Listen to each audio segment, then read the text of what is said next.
welcome. My name is Ann Greene, my business and support coach, and I'm a transformation coach.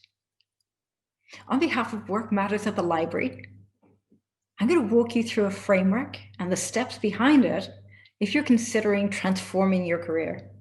I know the framework works.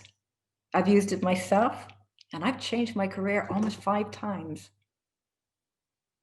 I've also supported almost 300 clients to transform their career from something that they've been doing that maybe is not quite what they've enjoyed into something that they really do love doing. Let me share some slides and I'll walk you through this framework and the steps behind it. This is my framework and I love it. The term Ikigai is Japanese for purpose for life, and it's based on a town called Okinawa in Japan. And the research showing that the number of people that are over 100 in this town, many of them still working, and all of them healthy and happy, comes from looking at these 4 steps that says, when I find something that I love, that the world needs, that I can be paid for doing, and I become the expert at it, that becomes my Ikigai, or my purpose for life. So looking at this framework, we walk through, what is your why? What is the why behind what you want to do? Why do you want to change your career? What are the things that you love doing in your spare time when you're not working? What are the things you like reading about? What are the things you like watching on TV or listening to? So all of those are clues into what you love doing if you're not really sure of where you'd like to go. Using this framework, what we'll do is look at how to figure out what you love doing, where there is a need for it, that you can earn enough money, and how to become the expert at it. And this will become your Ikigai, or your purpose for life. So the following are the 6 steps that are the most successful in putting together all of the research that you need to know that you're on the right path. The first step is looking at your options, and that starts with looking inwards. So career assessments are a really good place to start. You can find lots of psychometric tools, some of them free online, or you can work with a coach and work through those, and they'll help you to narrow down what you're good at, what you like doing. When I'm working with my clients, we look at strengths and values, and that's usually the place that we start. So looking at the things that you're really good at and how to make sure that you're working to those strengths. Looking at your values as well. These are something that I consider as it's almost like your moral compass.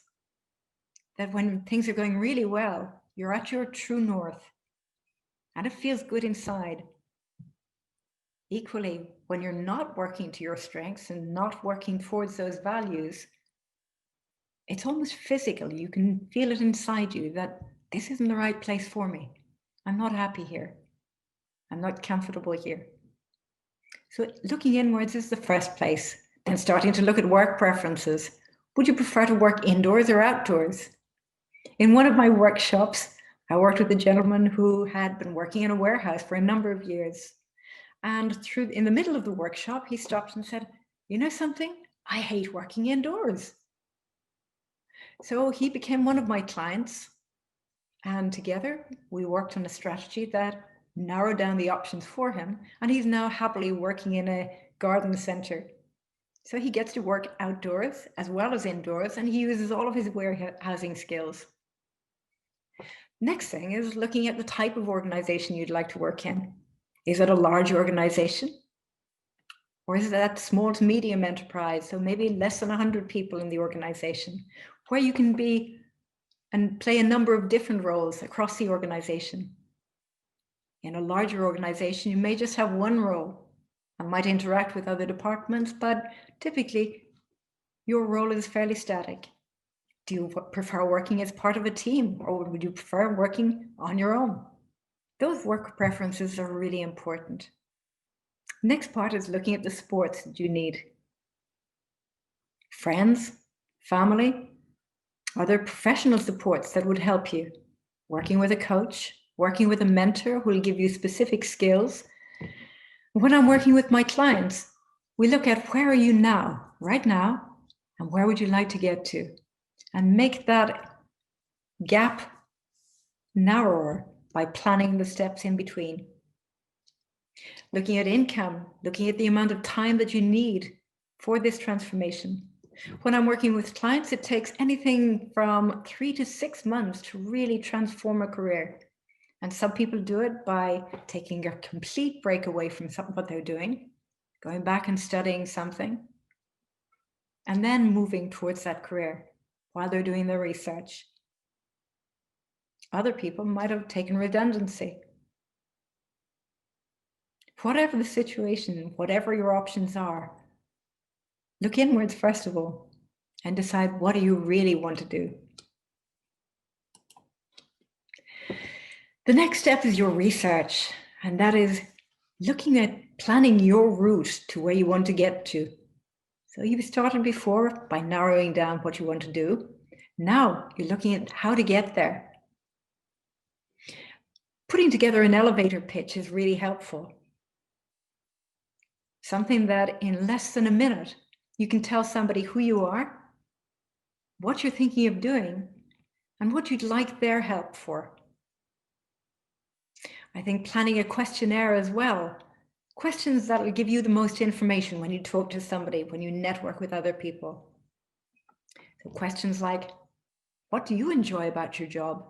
Or why did you choose this career? What skills have you needed? What other skills could be useful? But the important part is networking in with other people, looking at people in similar industries and similar roles towards where you want to go. The more you talk to people, the more information you get, and the more clues you get that say, right, this is where I want to go. Focus is the third step, and this is so important. To have a plan. Plan for each week and spend a set amount of time, whether it's every day or every second day, but decide what amount of time can you plan for this and build that into your structure every week.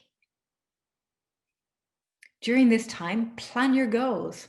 What are they? Use that SMART framework that says specifically, this is what I want to do. These are the measures that I know I'm getting there. If I go through these steps, is it achievable? Can I do it? Is it realistic? Do I have the resources that I need to get there? And what is the time frame that I want to allow myself to actually get there? Sit down and research as many of these options as well. So what are the job titles? What are the functions of the roles? What products or services are used or sold? What skills and experience will you need? Look at your personal values and also look at the mission and values of the companies you're thinking of joining. Look at how the teams operate in these companies. Look at where they're based. One of the things that has been really helpful from COVID-19 in this year is that location doesn't really matter anymore. So you can work remotely and still do something that you love. Look at the size of the companies as well. Does this work for you? What type of culture do they have? What's their dress code? What's the way things get done in these companies? So build a checklist for yourself and figure out on this checklist, what else do I need? This is a step where you start to build your own credibility, not only for yourself, but for other people as well. So looking first of all at your knowledge. What knowledge do you have about your particular area that you want to work in? Have you gone to courses? Have you read up about things online? Have you attended online courses? So knowledge is all about training, learning and development. What skills do you have? Skills are what you're able to put into practice. This is something I've learned, and this is how I've used it. And finally, what abilities do you have? Abilities for when you know how to do something, and the more you do it, the better you get. So being able to show those abilities. I always think of the first time I made a cheesecake. If I'm honest with you, the first attempt, it looked more like custard. But each time I made it, it got better and better and better. So it's doing something. The more often you do it, the better you get at it. That's where ability comes from. So looking at the existing skills that you have, transferable skills that you might have if you've been bringing up a family, I always think that that's one of the places you learn so much. Because as a parent, you're a project manager, you're a financial controller, you're an operations manager, you're an educator, you're a coach, you're a mentor, you're a counselor, you're a therapist. So many different things. You could be a taxi driver even. So looking at all of the skills that you have, everything that you've learned through your career, but everything else that is transferable. And then map that gap between what you have and where you need to get to. Look for opportunities that you can try these out as well. So it could be volunteering somewhere. You could look for an internship with a company where you get to work across different parts of the organization. Or you could take an apprenticeship where you get to learn vocationally, you learn on the job, and you get paid while you're doing it as well. All of these add to your credibility.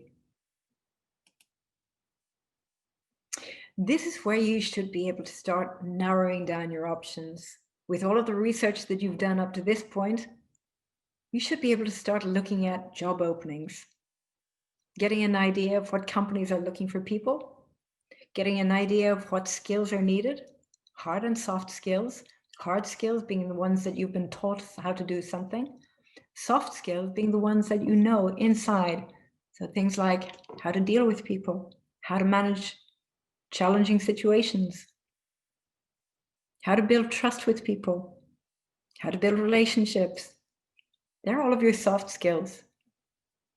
So all of this helps to increase your information bank and increase your credibility in terms of knowing that you're on the right track.